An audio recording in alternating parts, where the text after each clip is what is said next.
Como consecuencia de la pandemia, la deuda pública de la mayoría de países de la eurozona se ubicará ampliamente por encima del 100% del PIB. En el caso de España, por ejemplo, cerraremos 2020 entre el 120 y el 130% de deuda pública sobre PIB. Pese a este dato, la deuda pública de España y de muchos otros países europeos, como Portugal, Italia o incluso Grecia, están pagando tipos de interés cercanos al 0%. ¿Y esto por qué es así? Bueno, es así en gran medida porque el Banco Central Europeo está detrás, está comprando grandes cantidades de deuda pública española, portuguesa, italiana y griega, está mostrando que el Banco Central Europeo y por tanto todos los países de la eurozona están en cierto modo dispuestos a socializar estas emisiones de deuda pública, están dispuestos a avalar la solvencia de los distintos países que están emitiendo ahora mismo deuda pública, y eso da tranquilidad a los inversores, que no tienen que preocuparse por tanto por si el gobierno griego es solvente o no es solvente, sino que en el fondo miran si el gobierno alemán es suficientemente solvente y tiene la suficiente predisposición a través del Banco Central Europeo para hacer frente, en caso de necesidad, a la deuda pública griega. A través del programa especial de compra de deuda pública durante la pandemia, el Banco Central Europeo ya ha adquirido 680.000 millones de euros en emisiones de deuda pública, también privada, pero sobre todo deuda pública, de los distintos países de la eurozona, y ya ha aprobado duplicar durante los próximos meses esta cantidad. Como consecuencia de todo ello, el Banco Central Europeo va a acumular unas cantidades extraordinarias de deuda pública de los distintos países miembros. Por ejemplo, la deuda italiana, que ya ha comprado el Banco Central Europeo, pública y privada, pero sobre todo pública, asciende ahora mismo a 116.000 millones de euros. Y la deuda española de momento totaliza los 76.000 millones de euros. Ante estas magnitudes es en parte comprensible que algunos gobiernos y algunos economistas estén empezando a sugerir una idea bastante curiosa. La idea sería que durante los próximos años el Banco Central Europeo, que se habrá convertido en un gran tenedor de deuda pública durante esta pandemia, simplemente cancele, simplemente condone estas adquisiciones de deuda pública, y de esa manera, con ello, pagaríamos el coste de la deuda. Si un país ha emitido 100.000 millones de euros en deuda pública y esa deuda pública la ha comprado el Banco Central Europeo y el Banco Central Europeo le dice ya no hace falta que me pagues, pues entonces ese país evidentemente se ahorraría unos pasivos de 100.000 millones de euros, y por tanto podríamos volver a una cierta sostenibilidad fiscal, a una cierta sostenibilidad de la ratio deuda pública sobre el PIB. Sin embargo, ¿qué implicaciones tiene esta medida? Porque así aparentemente suena muy bien. Si el Banco Central Europeo simplemente tuviese que apretar un botón, cancelar la deuda pública, y con eso nos olvidaríamos de todos los males que pueden llegar a quejar a nuestros países como consecuencia de la excesiva acumulación de deuda pública en el presente, pues ciertamente sería una magnífica noticia. Pero como ahora vamos a ver, no es ni mucho menos tan sencillo. De entrada, vamos a aclarar una cuestión que muchas de las personas que lanzan esta propuesta no suelen tener presente. No nos vamos a centrar en este aspecto de la crítica, pero sí conviene recordarlo porque en gran medida tumba la viabilidad de esta propuesta. El 80% de las pérdidas que experimente el Banco Central Europeo como consecuencia de las inversiones, de las adquisiciones de deuda pública que haya efectuado durante esta pandemia, es una pérdida que va a ser imputable a los bancos centrales nacionales de aquel país sobre el que sufra pérdidas. Por ejemplo, si el Banco Central Europeo ha comprado deuda pública italiana y posteriormente el Banco Central Europeo dice al gobierno italiano no hace falta que me pagues, te condono la deuda pública. Pues bien, esas pérdidas vinculadas al impago de la deuda pública italiana no serían imputables al Banco Central Europeo como tal, sino que serían imputables en un 80% al Banco de Italia, y por tanto serían imputables al Estado italiano, porque el Banco de Italia, el Banco Central de Italia, así como el Banco de España, por ejemplo, forma parte del establishment político estatal italiano. Como consecuencia, realmente habría una redistribución interna. El gobierno haría quebrar a una administración pública italiana que tendría que ser rescatada con más deuda por el propio gobierno, que se ha ahorrado pagar inicialmente la deuda para luego simplemente tener que volverla a emitir. Y evidentemente si este requisito del 80% de riesgo compartido con los bancos centrales nacionales se ha implantado en este programa del Banco Central Europeo, es porque no quieren que la irresponsabilidad de los gobiernos nacionales recaiga sobre el conjunto del eurosistema y por tanto sobre gobiernos como el alemán, como el austriaco, como el finés, como el holandés, que hayan sido más responsables fiscalmente durante los años anteriores y también durante esta etapa. Pero omitamos esta cuestión institucional, digámoslo así, porque ciertamente uno podría decir, bueno, pues cambiemos esa norma y se acabó el problema. Entonces, y por supuesto podría ser una forma de actuar. Se podría quitar la imputación del 80% de las pérdidas a los bancos centrales nacionales y entonces sí, las pérdidas que acumulara el Banco Central Europeo como consecuencia de la condonación de deuda pública a los países, a los estados implicados en la eurozona, pues sería imputable exclusivamente al eurosistema en su conjunto. ¿Qué pasaría en este caso? Bueno, pues en este caso lo primero que pasaría, y ahora en breve distinguiremos dos supuestos, es que el eurosistema, el Banco Central Europeo y el conjunto consolidado de bancos centrales nacionales, entraría en una situación de insolvencia. El capital propio, los fondos propios, el patrimonio neto que actualmente posee el Banco Central Europeo es de 110.000 millones de euros. Solo las adquisiciones de deuda italiana durante esta pandemia ya superan ese importe. No digamos ya los 680.000 millones que hemos mencionado antes que ha comprado el eurosistema de deuda pública y privada, pero sobre todo privada durante esta pandemia, y los 1,3 billones de deuda que pretende adquirir durante los próximos meses, pues evidentemente si solo tienes un colchón de 100.000 millones y hay un impago de más de 1 billón, pues estás quebrado, estás en situación de insolvencia. Con lo cual, eso lo primero, un impago de la deuda pública nacional conduciría al eurosistema a la insolvencia. Ahora bien, ¿qué implicaciones tiene esta insolvencia? Porque eso es lo que no queda muy claro. En una empresa privada la insolvencia da lugar a un procedimiento concursal que puede conllevar la liquidación de la empresa. En el caso del Banco Central Europeo, del eurosistema en su conjunto, no hay un procedimiento concursal. Los acreedores del Banco Central Europeo no pueden ir al Banco Central y forzar un concurso de acreedores. Por tanto, ¿qué implicación tiene que el Banco Central Europeo caiga en la insolvencia?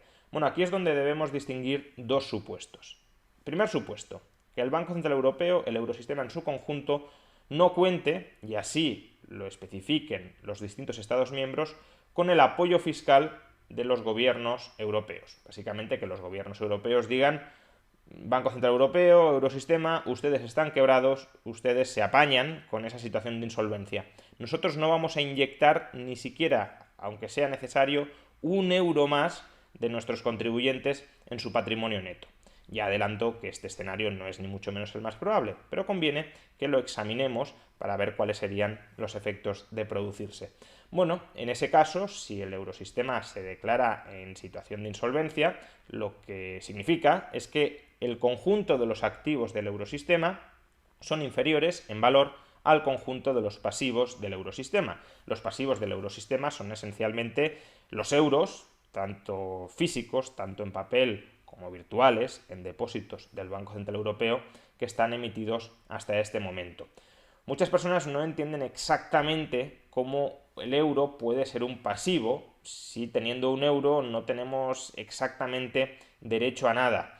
Bueno, esto no es exactamente así y no va a ser este el objeto del vídeo porque nos extenderíamos mucho, pero 1 euro primero sí permite saldar nuestras deudas tributarias en especie con los gobiernos y por tanto si el gobierno está obligado a aceptar un título valor para cancelar un derecho de cobro que tiene contra los contribuyentes, eso es un pasivo del Estado en su conjunto, no solo del Banco Central sino del Estado en su conjunto. Y más en particular, el Banco Central Europeo sí tiene obligaciones para con ese pasivo. El Banco Central Europeo está obligado a estabilizar el valor de ese pasivo, que la inflación no se dispare y por tanto a tratar de cuidar su valor en los mercados, y también está obligado a aceptar ese pasivo cuando vende los activos que posee el Banco Central Europeo en operaciones de mercado abierto para reducir la cantidad de euros en emisión tratando de estabilizar su valor. ¿Cuál es el problema entonces de que los activos del Banco Central Europeo sean inferiores en valor a sus pasivos?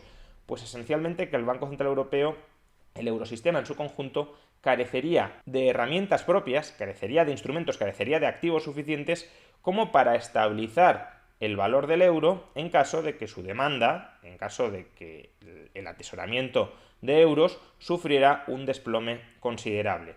Y evidentemente esto los inversores en euros lo sabrían que el Banco Central Europeo no tiene recursos suficientes para estabilizar el valor del euro en determinadas circunstancias, en determinados contextos. Y esto volvería al euro un activo monetario menos apetecible, menos interesante para esos inversores. Porque si saben que el euro no es, digámoslo así, resiliente frente a cualquier contexto, sino que hay contextos en los que los activos del Banco Central Europeo no le permitirían estabilizar el valor del euro porque no serían suficientes para reabsorber todos los euros en circulación, eso previsiblemente reduciría la demanda de euros y generaría como consecuencia inflación. Es decir, la consecuencia de que el Banco Central Europeo, el eurosistema en su conjunto, entre en situación de insolvencia es inflación. ¿Y qué es la inflación? Una depreciación del valor de los pasivos. Por tanto, fijémonos que la conclusión no es tan distante a la que podríamos llegar en el caso de una empresa privada. Una empresa privada en situación de insolvencia y a la que no podamos ejecutar en concurso de acreedores, ¿qué sucedería con los pasivos de esa empresa? Pues que se depreciarían. Pues lo mismo con el Banco Central Europeo. Los euros, si el Banco Central Europeo entra en situación de insolvencia, se depreciarían y eso significa inflación. Y la inflación significa que el coste del impago de los activos que ha adquirido el Banco Central Europeo se socializarían entre todos los tenedores de euros y se socializarían de manera relativamente indiscriminada porque no se concentrarían en Italia, por ejemplo, si el Banco Central Europeo ha comprado más deuda italiana y es la que más se ha impagado. No, se repartirían en función de las tenencias de euros tanto dentro de la eurozona como fuera de la eurozona y por tanto sería una especie de impuesto a los euros para financiar la deuda pública que supuestamente se ha impagado, pero que en realidad se ha pagado vía inflación, o la inflación es el reflejo del impago de la deuda pública del Banco Central Europeo. Bien, ese sería el primer escenario, un escenario que demuestra que el impago de la deuda no es un almuerzo gratuito, no es que podamos cancelar la deuda pública y que no pase absolutamente nada y que nadie pierda, sí habría perdedores y en particular serían los tenedores de euros. Pero vamos al otro escenario, que creo que es claramente el más probable, que sería el de que los gobiernos europeos no retirarían el apoyo fiscal al Banco Central Europeo. Es decir, no le dirían al eurosistema, no le dirían al Banco Central Europeo y a los bancos centrales nacionales: ustedes están quebrados, aunque ustedes necesiten contar con suficientes activos por encima de sus pasivos, es decir, aunque necesiten ser solventes para estabilizar el valor del euro, nosotros no vamos a recapitalizarlos. Nosotros no vamos a intervenir de ningún modo y ustedes, como he dicho antes, se apañan con la insolvencia que se ha generado de manera sobrevenida. No, lo más probable es que los gobiernos europeos sí mostraran explícita o implícitamente un apoyo a la recapitalización, en caso de que sea necesario, del eurosistema. Es decir, si habría un compromiso explícito o implícito de que los gobiernos europeos rescatarían al eurosistema y en caso de que éste lo necesitara para estabilizar el valor del euro, inyectarían activos dentro del eurosistema para que con esos activos se puedan reabsorber los euros cuya demanda habría disminuido en el mercado. Y esto contribuiría justamente a estabilizar las expectativas de los inversores en euros de que el eurosistema, con el apoyo fiscal de los gobiernos europeos, seguiría teniendo capacidad para, más o menos, estabilizar el valor del euro en el mercado y, por tanto, no les llevaría a reducir sus tenencias de euros y no contribuyendo con ello a depreciar el euro. Por tanto, ese sería el escenario más probable. Fijémonos que no es un escenario especialmente deseable por dos motivos. El primero es que el eurosistema perdería independencia en su gestión. No es que ahora mismo sea absolutamente independiente, básicamente porque a los miembros del Consejo de Gobierno del Banco Central Europeo los nombran los Estados miembros, pero aún así sí tienen una cierta área de independencia frente a los gobiernos nacionales. Ahora, si la capacidad de actuación del eurosistema depende de que los gobiernos nacionales te digan: venga, que te voy a inyectar unas decenas de miles de millones para que puedas continuar con tu labor. Pues evidentemente el Banco Central Europeo, el eurosistema en su conjunto, se convierte en un instrumento mucho más subordinado a los políticos nacionales, que podrían presionarlos para que adopten determinadas políticas monetarias, aunque no sean las adecuadas en un determinado contexto. Y el segundo motivo por el cual no es especialmente deseable es porque, al final, fijémonos, si los gobiernos tienen que, en última instancia, recapitalizar el agujero que han generado los propios gobiernos impagando la deuda pública que había comprado el Banco Central Europeo, pues no arreglamos mucho. Lo que estamos simplemente es difiriendo el momento en el que vamos a tener que hacer frente a esa deuda pública. Pero decir, esta deuda pública no te la voy a pagar. Ahora, si te hace falta, sí te la voy a pagar, que es en última instancia lo que significaría el apoyo fiscal de los gobiernos nacionales a un eurosistema en situación de insolvencia, pues no tendría mucho sentido, salvo porque tendríamos gobiernos ganadores y perdedores, o probablemente tendríamos gobiernos ganadores y perdedores. Por ejemplo, imaginemos que el Banco Central Europeo dice: voy a cancelar la deuda pública de Italia, voy a cancelar la deuda pública de Grecia, voy a cancelar la deuda pública de España, y luego, como voy a estar en situación de insolvencia, que todos los gobiernos de la eurozona me rescaten. Pues en ese caso, evidentemente, ¿quiénes estarían pagando en última instancia la deuda pública española, italiana, griega, portuguesa? Pues los gobiernos que inyectarían en términos netos capital. Alemania, Austria, Finlandia, Holanda, incluso Francia. Podría darse el caso de que fuera un contribuyente neto. Por tanto, ahí tendríamos una redistribución de la deuda pública desde el sur al norte de Europa. Lo mismo sucedería si se cancelara toda la deuda del eurosistema, o toda la deuda que el eurosistema ha comprado durante la pandemia, y por tanto todos los países miembros salieran en principio beneficiados, pero con posterioridad se dijera, bueno, ahora que hay que rescatar al eurosistema, solo algunos gobiernos, los más solventes, los que tienen más músculo financiero, van a aportar capital. De nuevo, Alemania, Austria, Holanda, Finlandia, Francia quizá. Pues bien, ahí también tendríamos que esos países han adquirido, se han hecho cargo de la deuda de los países del sur. Por tanto, en este segundo supuesto, donde la operación de impago, de condonación de la deuda pública adquirida durante la pandemia por el Banco Central Europeo no generaría inflación, en ese segundo supuesto lo que tendríamos es más bien una redistribución de la deuda pública europea nacional entre países de la eurozona, desde el sur hacia el norte, desde los contribuyentes del sur hacia los contribuyentes del norte. No tendríamos de nuevo un almuerzo gratuito por la condonación de la deuda pública. En lugar de pagar nosotros, que sí sería para nosotros un almuerzo gratuito, pagarían los del norte, que no sería para ellos un almuerzo gratuito. Y justamente por esto último creo que no es un escenario especialmente verosímil de cara al futuro. Es decir, no creo que el Banco Central Europeo vaya a hacer esto. De hecho, ya ha dicho que no lo va a hacer. El gobierno italiano lo propuso la semana pasada y el Banco Central Europeo se ha negado, pero bueno, podría darse el caso de que en el futuro lo repiensen, pero creo que no va a darse esa situación porque para eso Alemania, Austria, Holanda, Finlandia deberían dar su consentimiento a hacerse cargo en términos netos de la deuda del sur de Europa, y eso es dudoso que vaya a suceder.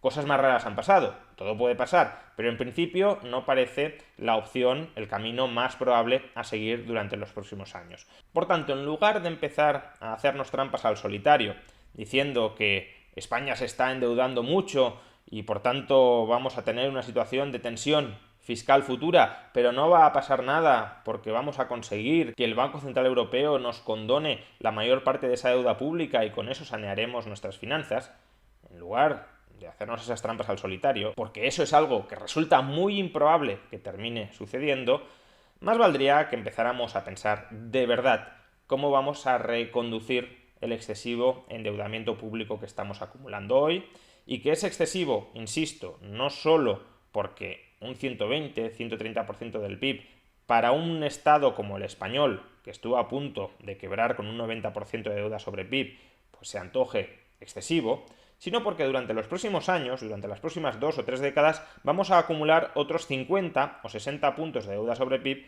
como consecuencia del déficit del sistema de pensiones. Y por tanto, abocarnos a un 200% de deuda sobre PIB no es lo más responsable. Y desde luego no es lo más responsable esperar que eso no termine sucediendo, porque vendrá el Banco Central Europeo a rescatarnos condonándonos la deuda. No va a pasar, y confiar en que pase o jugárnosla toda a que pase sería un tremendo e irresponsable error.